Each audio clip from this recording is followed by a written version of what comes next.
My name is Bogdan Atanasov. I teach prehistoric archaeology at the New Bulgarian University on behalf of the Balkan Heritage Foundation and the Department of Archaeology at the New Bulgarian University. I would like to welcome you to Dr. Bисерка Gaidarska's lecture, Trypillia megasites from the 4th millennium BCE in the Ukrainian Forest Steppe. Can a single site tell us something about early urbanism? If someone gets interested in such questions, she or he will soon encounter the scientific work of our speaker today, who is one of the leading theoretical prehistoric archaeologists of old Europe. Already in her PhD dissertation, Landscape, Material Culture, and Society in Prehistoric Southeast Bulgaria, defended at Durham University and published in 2007, Bисерка offered an important alternative to the prevailing ceramic-based cultural historical approach, while shifting the emphasis to settlement archaeology. And I believe that in today's lecture, we will have the chance to realize how experienced settlement archaeologist Bисерка Gaidarska and her project partners are. In the 13 years following the publication of her PhD, Bисерка has produced more than 40 quite important texts in edited books and high-ranked journals. The topics she writes, often in co-authorship with Professor John Chapman, are quite various, such as surface collections, fragmentation of objects and landscapes, the Copper Age necropolis of Varna, and of course, the Tripillia megasites and the question of urbanism. I like very much Bисерka's writings because whatever the topic, the time period, or the geographical area is, there is always a common denominator. Her texts are extremely human, insofar biographies, life cycles, and personhood have a central place. If someone is also fascinated by these topics, I would warmly recommend Bисерka's online class, Archaeology of Identity, which she offers in our online graduate program. It is my pleasure to welcome Dr. Bисерка Gaidarska. Thank you very much. Now I have to share my screen, yes? Yes. Okay, share. And probably I should do, nope, I probably should stop share and do something. Just give me a minute.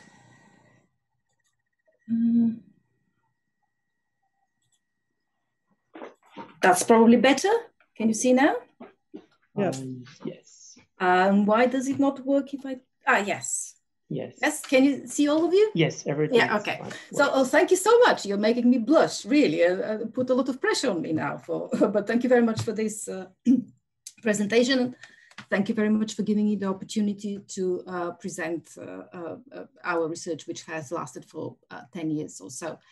And I have to admit that this kind of format is a bit constraining for me, because whoever knows me and he's seen me present knows that I usually write to pace up and down and wave my hands. And this is really constraining. So if I, in certain points, seem incoherent, that is because I'm trying to really look at the screen, which is a very weird experience for me. So now, rather immodestly, I will start with the award ceremony of the Shanghai Archaeology Forum in 2015, where our project was awarded as one of the top 10 projects between 2013, field projects between 2013 and 2015. And I'm doing that not because we are immensely proud to be given that award, and because probably this is the closest any archaeologist will get to the pomp and circumstance of an Oscar-like ceremony. But because in a quiet time between ourselves, in a reflection, we are saying, why we're really getting this award? Why were we awarded? And our answer to ourselves is that this is an appreciation of how incredibly difficult it is to investigate huge sites. Every archaeological site presents its challenges, make no mistake about it. But what I'll try to convey today, and what I really think is that why we got that award, is that we really need to think how to approach such sites what research questions to ask, what methods to use, what objective to have, what methods to use to reach these objectives. And this is why we think we were really awarded.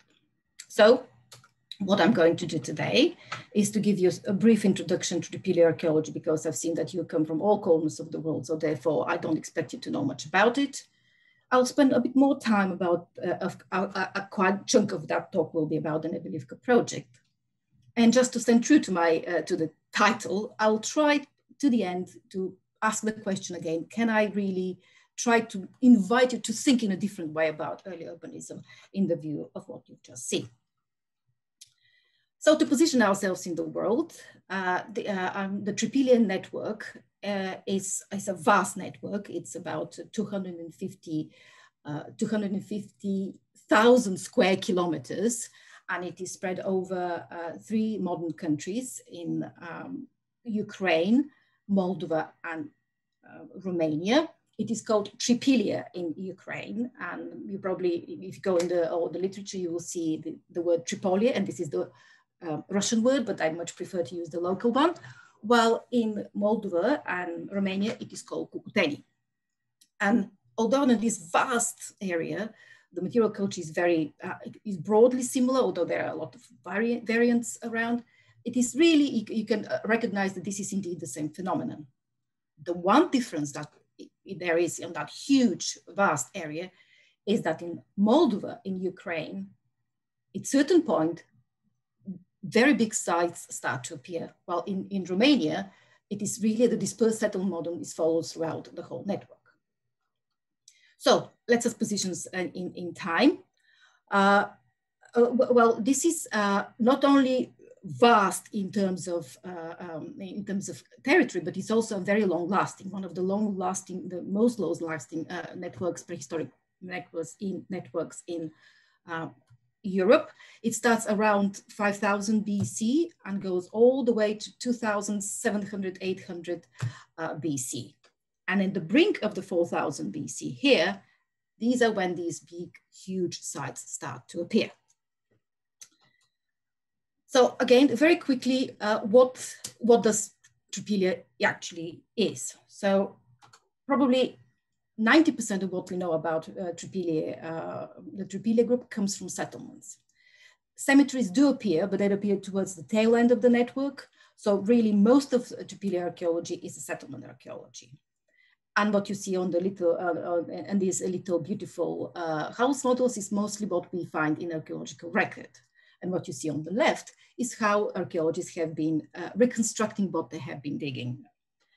And these 2 little beauties are the 2 experimental houses that we built, our project built in the village of Nebelivka. This is a very beautiful and wonderful story that I can talk about these 2 houses for a very long time. I'm very happy to answer all the questions you may have in the discussion, but for the time being, I'm just presenting you with the idea about this, what the Tripillia houses may look like. And what we know about the Tripillia houses, that they were burnt after being abandoned at the end of their life cycle. If I have to summarize in one word, what is the material culture of Tripillia, that will be a world of clay. This is not to say that there are no stone, flint, bone, but the amount of these other materials is really dwarfed by the amount of pottery, including the houses, which are the wattle and daub. And they mainly come in the shape that you see at the screen, in figurines, beautiful figurines, but mostly in the most exquisite pottery production. And whenever I'm invited to give that talk, I always put that pot, which is a Scanter pot, which is in Romania. I have to say that it's a Cucuteni pot, it's not a Tripillia pot, but nevertheless. And this is one of my favorite pots because apart from being exquisitely produced, look at the decoration. And you can see that there is a 3-way symmetry here, left to right, back to front, and top to bottom. And that kind of symmetry is really achieved only millennia later by Escher. Exquisite. We are talking about the mid-5th millennium BC. So if I have to give you a very brief Kuhnian view of how the Tripillia group has been studied, which is to say, innovation, calm innovation, that kind of cycles. We start obviously with the romantic view of the Tripillia sites, which have been discovered as early as the 1980s. And of course, that follows of a very, very long period of excavation of sites and mainly settlements. And this is how they look like. This is the pattern, the way the excavations are conducted in Ukraine, that you have to open a huge area, extended area over what is believed to be a house, and it is called Plashotka. And the way it is excavated at the time, in between the 1890s to 1870s, is pretty much the same even now. This is the site of Volodymyrivka. And this is also the site of Volodymyrivka.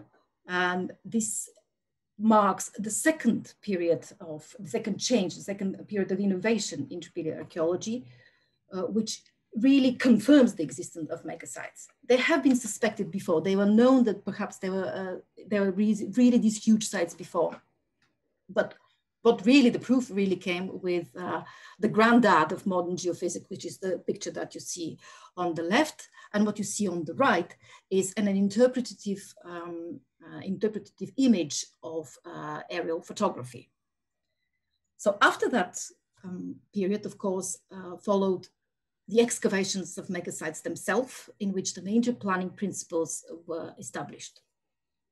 And from 2007 onwards, it is really sees this is the time of many international projects in which there are many interdisciplinary investigations are taking place, and the geophysics is one of the major activity in these projects.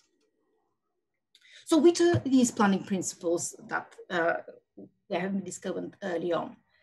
So each of these, I mean, can you see if I move my, yes, can you see that? Right, so each of these little blobs represent a house. So we knew that there is a concentric circles made of houses. We also knew that there is this empty space in the middle.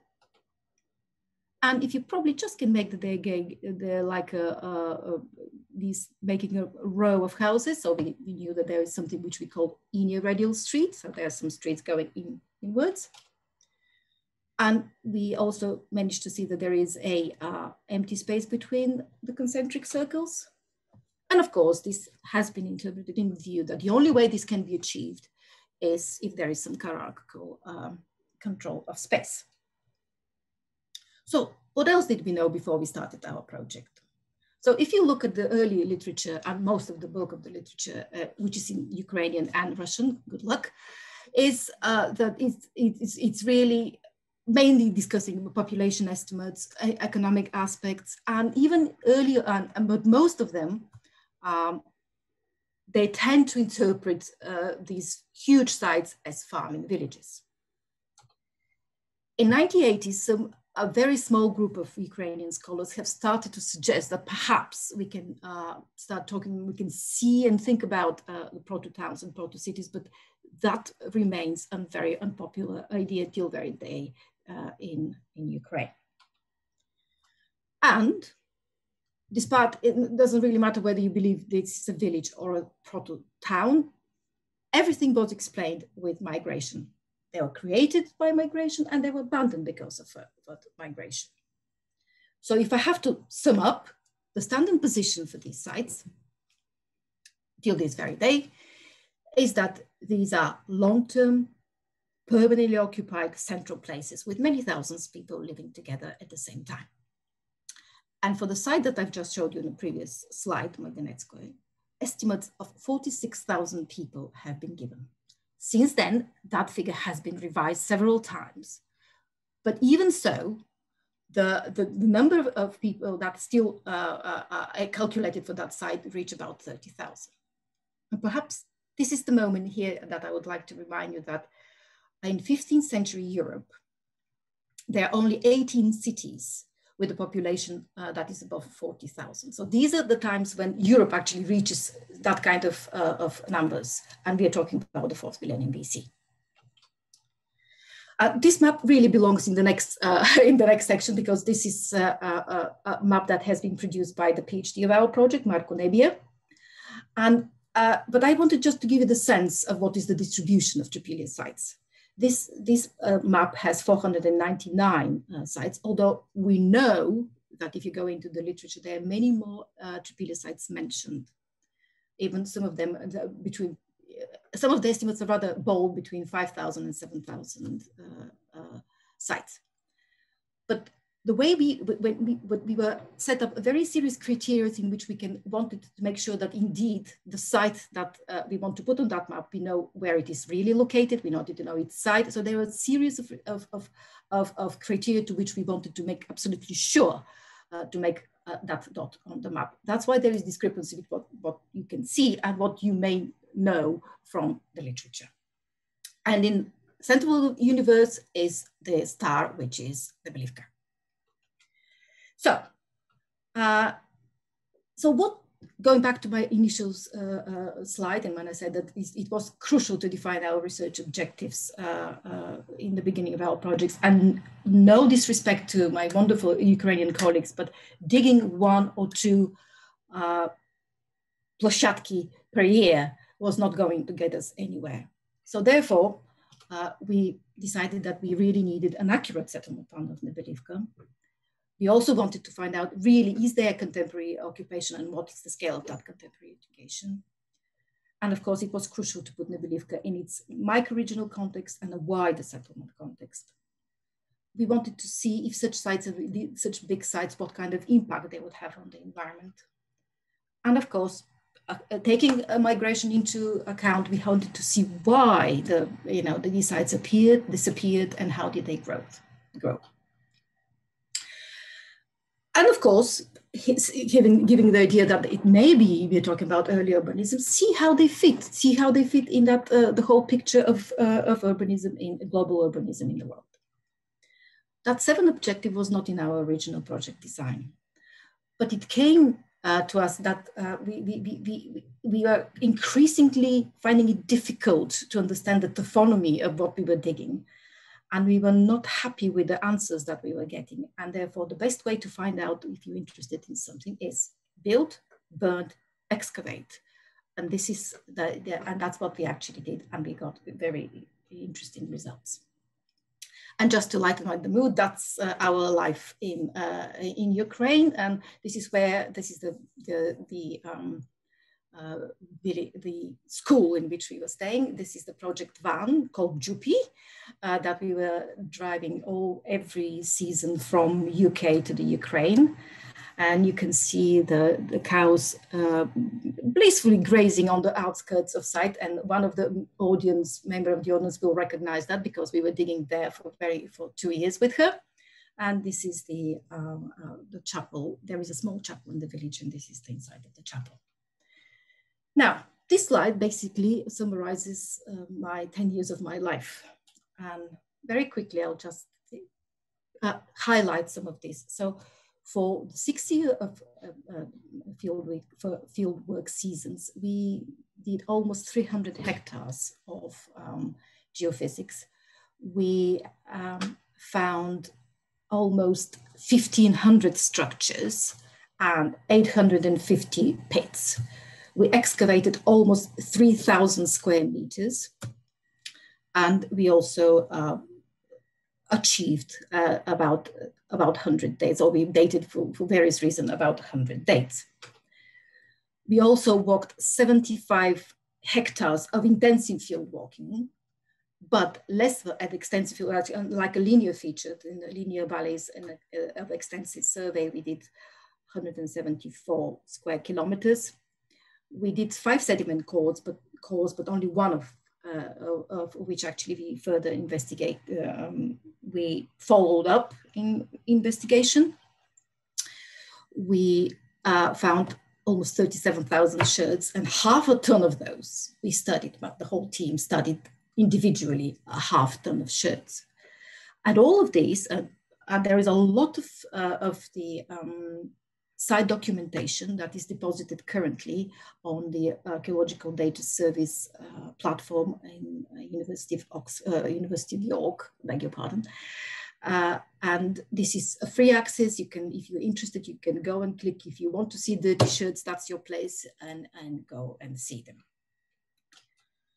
So again, quickly, what are our results in a nutshell? This is how a geophysics plan looks like, and perhaps you can't see very much. It's difficult for the eye, so therefore I'll help you with a little bit with an interpretative plan of the same geophysics plan. So what did we find? First of all, we found this little fellow here, which is this ditch, which we didn't know that before that geophysics, we didn't know that there are ditches around. We also found a paleo channel here. Previously, there was probably, it was suspected that maybe there is unburned and less burned houses, but we are surely documented that majority of the houses were burned. 2/3 of the houses were burned, but there are also 1/3, which is quite a lot. If you probably just can manage that, the bright red is the burned and the not so burned purple. So we found this. To our surprise, we found bigger than usual houses, which we called assembly houses. It's one of them here, one over here, one here, and all 24 of them. We also found pit clusters, which on this scale we probably not be able to see, but some of the next slides will have some. Again, we confirmed the bounded unbuilt spaces, which we knew from before, this one here. But what we also found is neighborhoods and quarters. So that's, for example, this is an example of a neighborhood. The quarters we defined on the basis of 9 criteria. I really don't have time to go on these 9 criteria, but the geophysics captured a really, really enormous anomaly, weighed 6 meters long. That's unburnt, this is really unburnt. So if you include the unburnt part, it's 56 meters long and 20 meters wide. And I'm showing this is the reconstruction that you have seen on the advertising poster, but I'm showing this here again, and I would like to underline that if you go outside and you can find other reconstructions of the same structure, and the reason that we reconstructed it the way you see it, and which is to say that this is roofed here, this is that part here, that's how it's roofed here. And because looking at the plan, this is the plan of the megastructure, we couldn't see how any way that will be covered, that area will be roofed, and therefore that's why that area is an open courtyard. And these things here are so-called altars. This is a fired clay bin with a grinding stone inside. Apart from these, obviously, apart from its size, apart from this concentrationless feature, what we found is, inside was really disappointing. We had one very small gold hair ornament and a set of 21 miniature pots. But apart from that, bog standard Tripillia assemblage. And I mean, we were expecting much more, but that's what we got. We were very surprised. So, being a big site, you would expect that there will be some sites around to support such a big site. Or so we thought. That was the initial presumption. So, what was our surprise that after years of walking, that hinterland simply did not materialize. It is not that we didn't find any sites. Of course, we were finding sites even in the vicinity of Nebelivka, but they were not the sites that we were looking for. We were looking for Tripillia B2 sites. And the closest contemporary site is here. It's 7.5 kilometers to the south of site. And the others are later and they're far away. So this is the site of Volodymyrivka that I have been showing you, and I'll show you even more of that. So a lot of our project was concerned with remote sensing, and control collection, because if you remember when I was showing you the big map and said that you have, we had criteria to include a given site in that. So that was one of criteria to know really the size of the site. And it has been expressed in the Ukrainian literature that the size of the mega sites have been exaggerated, and there is a member in the audience who has actually written about it. So we thought that there is indeed overestimation of site, but we wanted really to check it out. So this is again the site of Volodymyrivka. And as you can see, probably this is a satellite photo, and you can probably just get it. That's where the satellite photo finishes, and just be enhancing it here to make it more clear. So these are the boundaries of the site. And when we went there and did some brief collection, this is what we found. So this, the pottery, so if quote unquote, the pottery, if it's within the site, it finishes here. And all the rest is actually pottery scatter, which goes beyond it. It could be plowed, it could be for many other reasons, could have been outside. So this is an offsite scatter.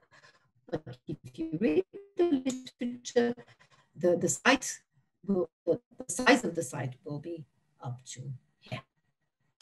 So basically, we were just trying to figure out what would be the offset in these possible estimates. One of the greatest disappointments of our project is that despite our best efforts, we couldn't really get to the bottom of we couldn't create an internal chronology of the site. We couldn't say which part got easier or later despite our basic modeling. And it is because of the nature of the calibration curve, which you see on the screen. So we know when the site existed, we can read the brackets of it, but not really which part which structure may have been earlier than other. And this is really still causes me a bit grief. Not a disappointment, but total surprise was that when we actually looked at one of the sediment core, there was absolutely no human impact on the scale that we were expecting. Big site, we were expecting huge things to happen in that. None of that. And of course, another huge shock that we also had when we built our house and then we burned it, that we actually needed more wood to burn the structure, to burn the house, than to build it. Now, so I very quickly try to summarize what the Belivka project was for 10 minutes now.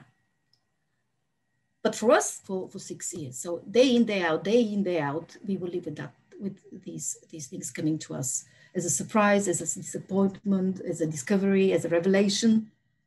Very slowly, we started to see that there is a contradiction between our assumptions, between the general narrative, between the model that we are led to believe is happening with these sites and what we were finding on the ground.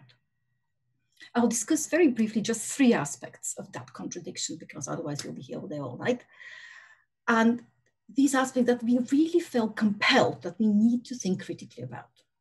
So the standard version is in red, and the following slide is kind of our reflection on what we were thinking during our project. So starting with the Belivka plan, obviously, what is, large size, of course, means large population. What else? And of course, such planning such layout can only be achieved by if there is advanced planning and control. And the only settlement, the only social structure that can assure that, if there is some kind of hierarchy to impose that kind of top-down control of space. However, if you zoom in, and that's probably the first time that I'm zooming into the plan, you see that the picture is far messier and much more, look at this, there is kinks here in that one. There are kinks here. Look at these things going next to each other or sort of butting each other. There is a lot of things that suggesting to us that perhaps we can more readily speak about cumulative development. And again, these are our neighborhoods, which I helpfully circled for you. And these are the bounded spaces and the pits that I mentioned earlier, just to point out to see. And as you can see, these neighborhoods, some of them are linear. Some of them are organized around a square. And you can see the number of houses. Some of them quite just few, some of them have quite a lot.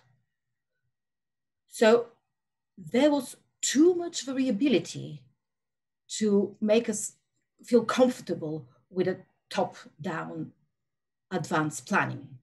It was really screaming and shouting at us that perhaps we are seeing some bottom-up development. So once we realized that there is temporality that they have previously missed and is not understood, we started to think about houses, or plashatki, as they're called in Russian and Ukrainian. And as I've mentioned before, this is the bread and butter of Tripillian archaeology, is digging plashatki, and there are thousands by now. And this is what you usually see on the basis of this rubble that you see in front of you. This is the reconstructions that are made, and the idea that we have about these houses, that they are very solidly built.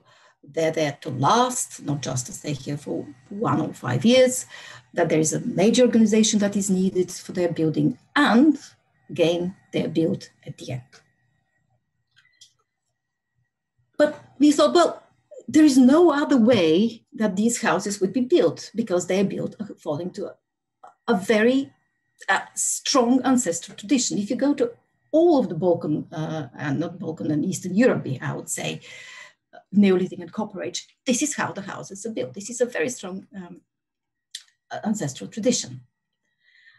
And what was staring us in the face, and probably you all know it, but you can't really, it didn't really come to us till we started this experimental program, that the Tripillia house is actually a microcosm, an epitome of the surrounding landscape,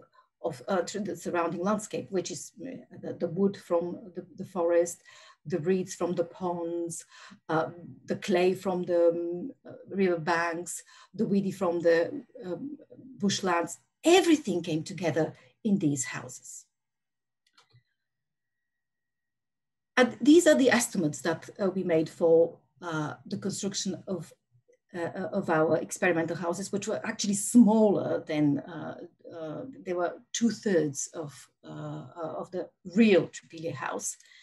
And when we estimated this for what would have been, what the resources would have been for a quote unquote real one, we also realized that it's not only the construction that takes a lot of time, but also the amount of time it's needed to collect the resources, other resources, the timber, the weedies, the reeds, for building these houses.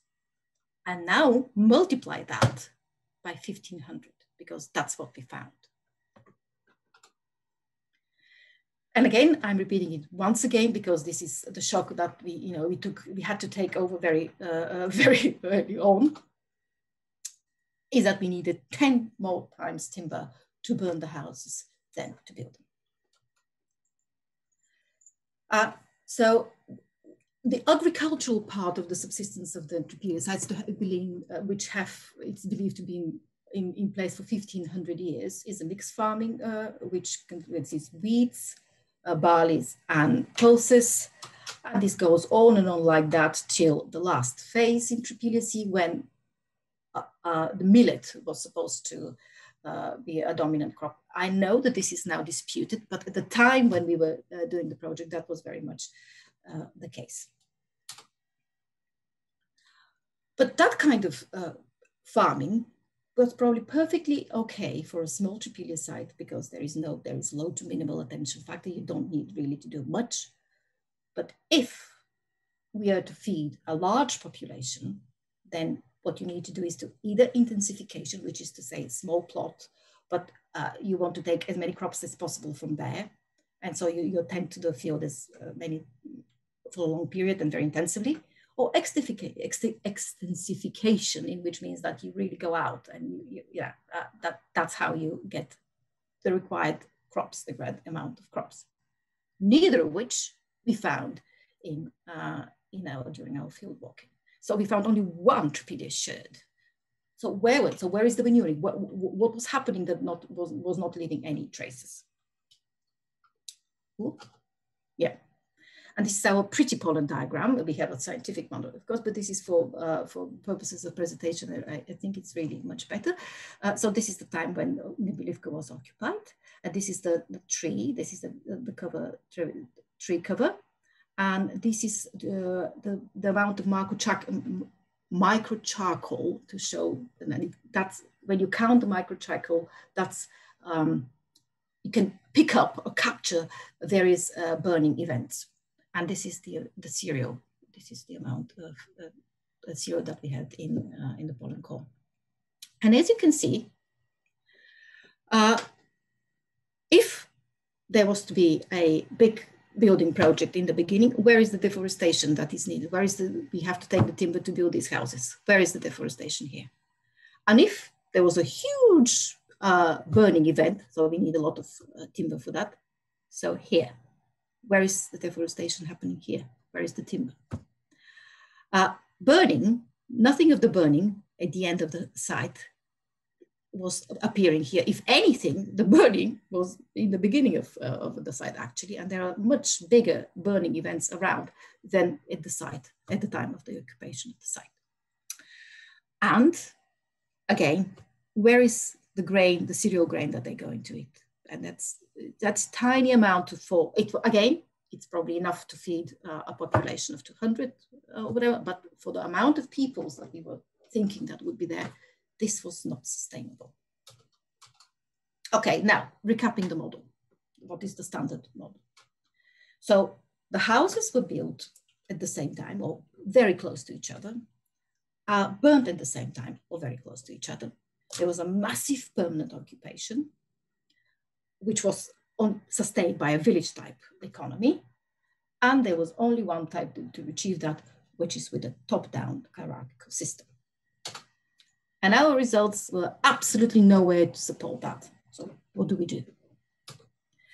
So of course we develop alternative models, which we call to a maximalist model, but the standard model is really the same. So it is either a smaller type of occupation or less permanent type of occupation. So the first model we call the distributed governance model, and that indeed it's a permanent occupation, but in a much smaller scale. The assembly model sees it as a seasonal assembly that is happening seasonally, and the people who live there permanently are the guardians, called the guard of site. And the pilgrimage model is seeing visits to the site in a longer period. And again, there are people who are living there permanently, which is the so-called guardians. All these models had to fit. They had to account for 4 absolutely crucial criteria. So the number of the houses, or whatever houses we built and built, like a Lego, if you wish, we had to, in the end up with 1,455 houses. 1/3 of those should have been burned, and the others should not be burned. Again, think of processes of burning and building. Whatever the effects of the burning and building of houses, it should not have produced a huge environmental impact, because we're not seeing that in the pollen diagram. And of course, we had to stay restrained with our 200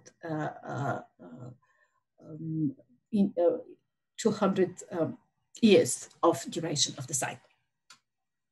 So starting with the distributed governance model, it postulates that 400 houses were permanently occupied in Nebylivka, that with a maximum population of 3,200.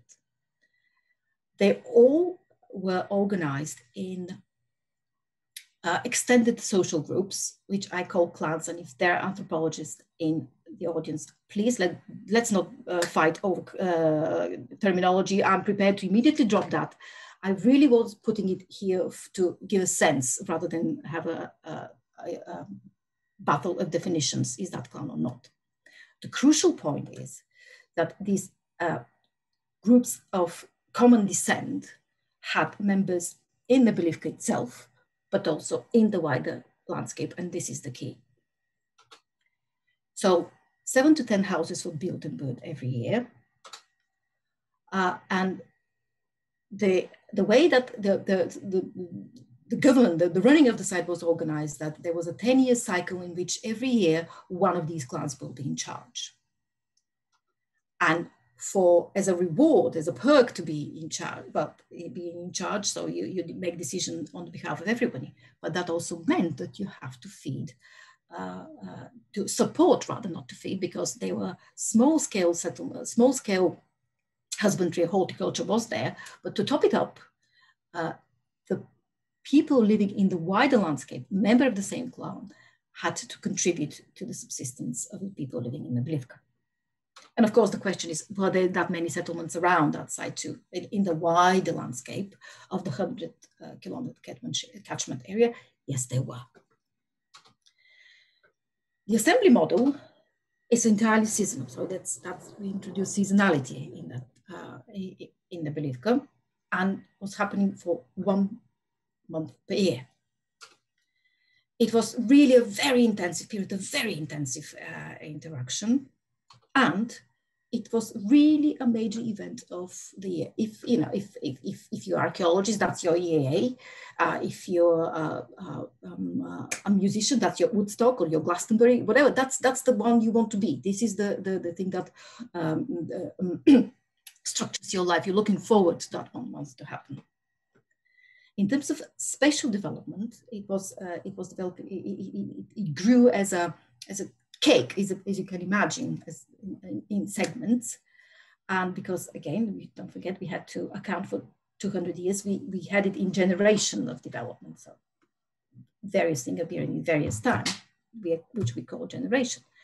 And that peak in generations appeared in the third, the peak of occupation appeared in the third generation.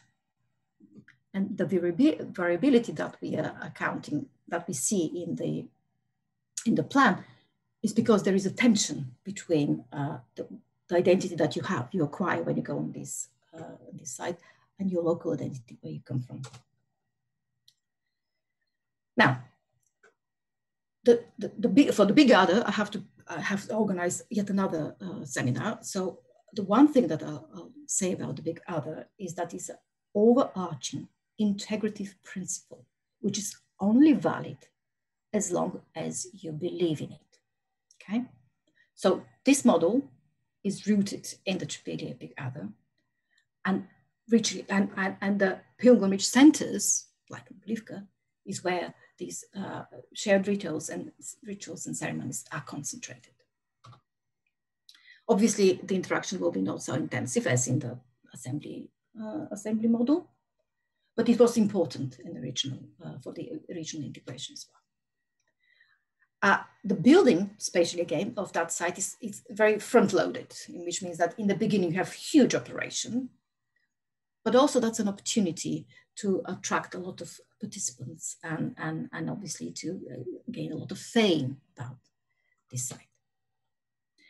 And this model actually explains a lot of the features, a lot of the planning features, and we just helpfully showed you here that the processions may appear along the radial streets or between the circuits or these entrances. So there is a lot to suggest that there was some kind of ceremoniality to that planning. Right, you'll say, okay, why do you need 3? Why don't you go with 1? What's, make up your mind, say it's 1. Well, the problem is that each of these models has its weaknesses and its strengths. So the weaknesses are in yellow, that they shout at you, and the strengths are in blue. The rest we think is kind of neutral. So we really, really didn't feel comfortable with any advancing any of this. Maybe with the future, when we have this seminar, we have more conversation, we published a book. Perhaps we will be able to move forward and to drop one of them. But for the time being, I don't feel really in a position to claim that one is better than the other. Okay, now we are almost there. This is a shameless advertising. This is the book that came a couple of months ago, and it's open access. So really what I'm doing now is just really scratching the surface. And if you're really interested, you can find a lot of details in that book. So it's for free, just go there, click, and together with ADS, with the Archaeological Data Service data, you can have a full picture of what, if you want data, there is data. If you want interpretation, there will be interpretation. There is a little bit for everyone, for everything. So I will,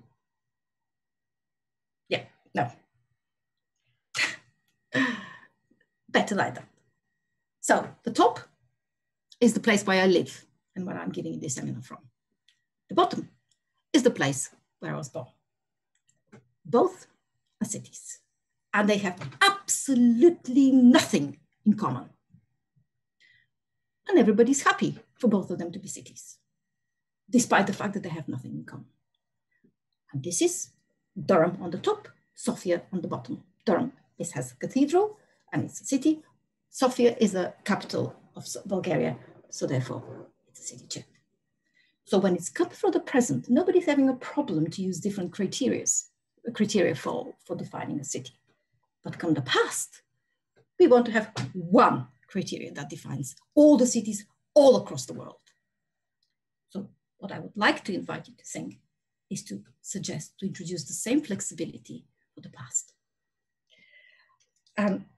So this idea that the criteria in which we define sites should be contextual is not new. It's not new. It has been in 1938, a famous sociologist, Louis Wirth, suggested that we have to look for contextual criteria. But unfortunately, that has been overlooked, and some other of his ideas have actually taken root into archaeology. And if you now scour the archaeological literature, what you will see is three major definitions of city. That will be Child's definition, which is the kind of a checklist with his 10 criteria.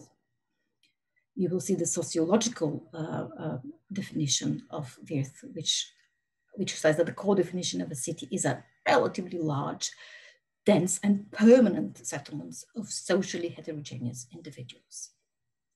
And the functional definition of Michael Smith, who sees urban settlements as centers whose activities and institutions, whether economic, administrative, or religious, affect a wider hinterland. And also you can see a combination of these, basically trying to make sense of what people in front of them. Right. If you use these kind of definitions, Nebelivka falls through the cracks. There is no way that's going anywhere near that. So what I suggest instead is to use a relational approach. And this relational approach argues very strongly against idealized notion of a city. And as the word suggests, we have to look for sites in relation to each other. That will make sense to decide whether something is a city or not. Going back to Nebelivka, I'm speaking of relations between sites. This thing here is a quote unquote normal Tripillia site, okay?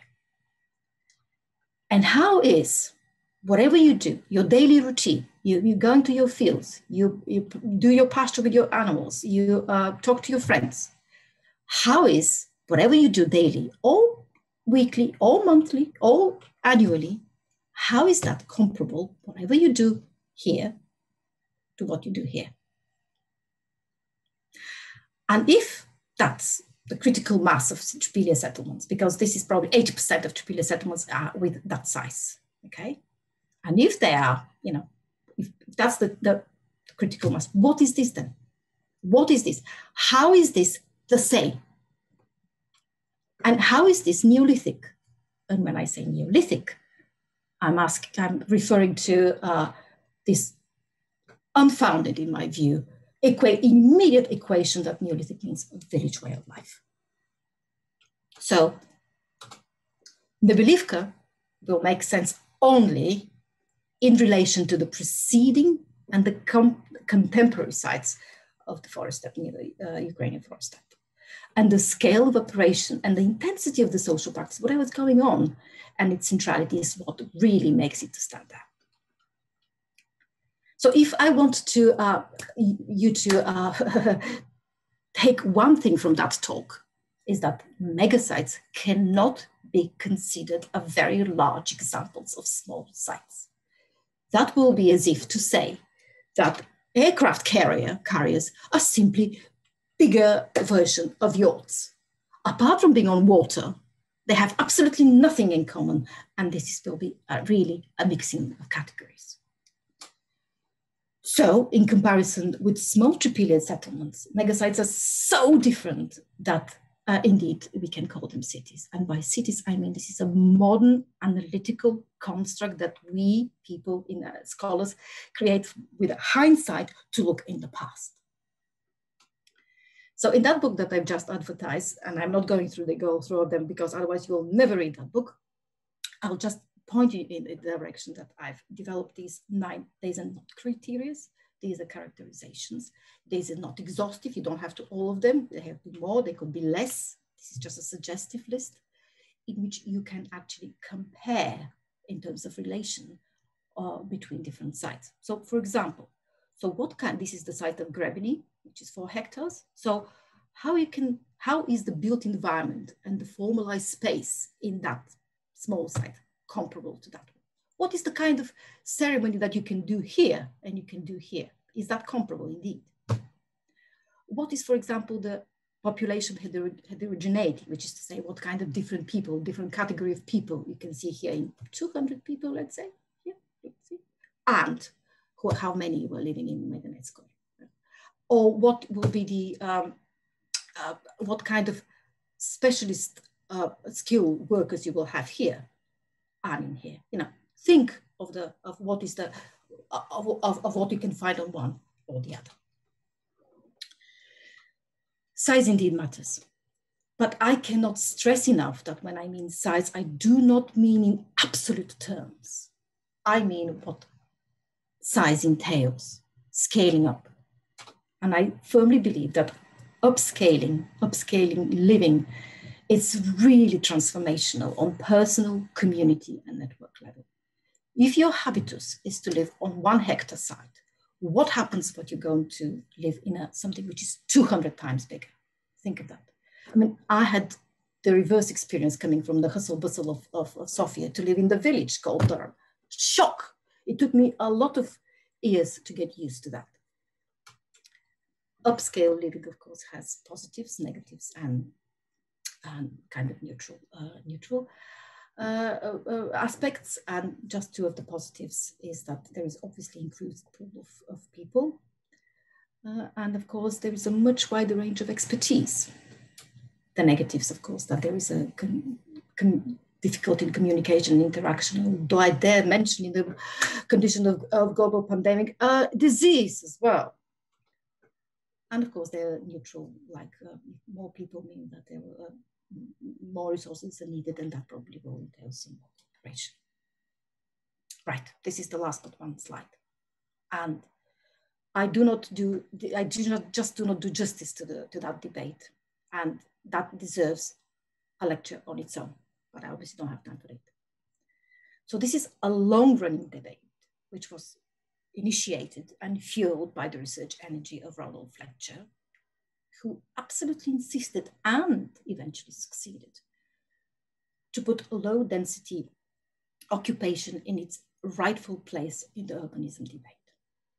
And then as a spin-off of that debate is confronting an emerging set of sites that fall off entirely of the scale of the normal settlement behavior. These are anomalously large sites. And we have been greatly inspired and influenced by these debates. So what are these in few words? So there is this notion that when a city starts as a compact and then grows, and when it grows, density drops, that is kind of a phenomenon which you can link usually with the industrial, with the cities in the industrial age. And what Ronald Fletcher has been arguing very convincingly is that a process that happens much earlier, and it is valid for all big agricultural sites. And this is how he demonstrates this very beautifully. And of course, the original diagram will have more of this here because that goes in time. And here we are. The Tripillia is right next to the Iron Age oppida with the African Yoruba and the Great Zimbabwe and the New World Cahokia and Chaco Canyon. So low density cities are now recognized as such, but they have an important characteristic that they really last for much shorter period than their high density counterparts. And if in Australia wasn't such a ridiculous hour, my dear friend Kirili White probably would have been in the audience, and she would have probably have filled us in about this amazing class of sites. And she reliably informs me that there are 219 of them these days. And why did they appear or disappear? What is their place in the overall settlement development? What is the investment to build and maintain such sites? What is their sustainability? These are questions that I'm looking forward to see in Kirili's PhD, which will be hopefully soon out. Right, there we go. Good. So I hope that I opened the door. I cast doubt to you and you can start thinking, maybe these sites are probably not as permanent as I previously thought. And we offered 3 alternatives, and we know that perhaps that's, you wanted one definitive answer. I'm sorry, we can't give you that, but at least again, that invites you to think in a different way. And low density urbanism is now a recognized global phenomenon. And in that terms, we can probably see that the seasonal Tripillia megasites can be considered as low density urban sites, but only if you follow the approach that I have suggested. Thank you very much. And these are the acknowledgements. And thank you for staying for so long. Sorry if I overran.